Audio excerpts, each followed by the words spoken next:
হয়েছে সেই হামলা বন্ধ হোক।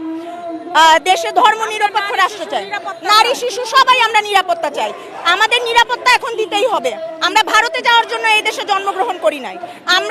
আমাদেরকে কথায় কথায় আওয়ামী সরকারের এজেন্ট বলা হয়, ভারতের দালাল বলা হয়, তাহলে আমরা এই দেশে কেন? আমি ব্যক্তিগত, আমরা তো ভারতের নাগরিক না। আমি ব্যক্তিগতভাবে আমি একজন শিল্পীর মেয়ে এই দেশে, আমি সুবীর নন্দীর মেয়ে, আমাকে হুমকি দেওয়া হয় ভারত ছাড়ার জন্য কেন? এটা জবাব চাই। কাজেই সরকারকে এখন অবশ্যই এটা ইনিশিয়েটিভ নিতে হবে, যেভাবেই হোক এই অবস্থা বন্ধ করতে হবে এবং ধর্মনিরপেক্ষ রাষ্ট্র চাই, যাতে আমরা সবাই এখানে একসাথে থাকতে পারি। দ্বিতীয়বারের মতো স্বাধীন হয়েছে ভাইয়া, হ্যাঁ, দ্বিতীয়বারের মতো স্বাধীন দেশে, তাহলে আমরা কেন নির্যাতনের শিকার হব? আমরা নিশ্চয়ই স্বাধীন দেশে আমরা নির্যাতনের শিকার হইতে আমরা এখানে আসি নাই। তাহলে বাংলাদেশ যদি দ্বিতীয়বারই স্বাধীন হয়ে থাকে, তাহলে আমাদের উপরে এত হামলা কেন?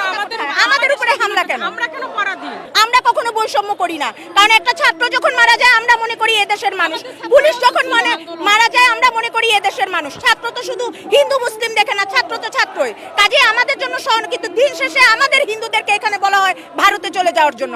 আমি যদি একজন জাতীয় ব্যক্তিত্বের মেয়ে যদি এই হুমকি পাই, তাহলে সাধারণ মানুষ কি করে থাকবে? হ্যাঁ,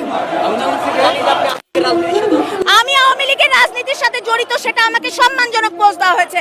আমি একজন ব্যক্তির মেয়ে বলে, আমি ধর্মভিত্তিক রাজনীতি করি, আমি হিন্দু বৌদ্ধ ঐক্য পরিষদের নেত্রী, আমি এখানে কাজ করি।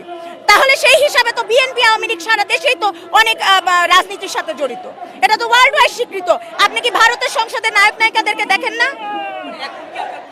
আমার অবশ্যই সমস্যা হচ্ছে, আমাদেরকে হুমকি দেওয়া হচ্ছে ভারতে চলে যাওয়ার জন্য, নাইলে কি আমরা এখানে আসি?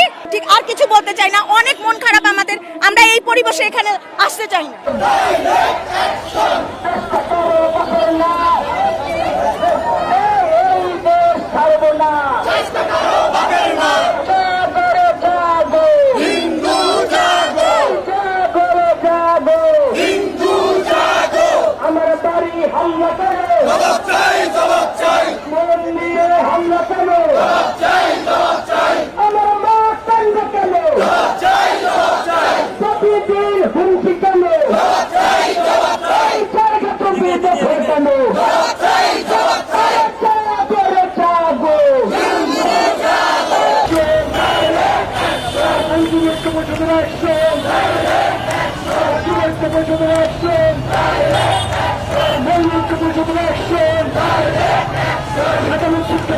Action!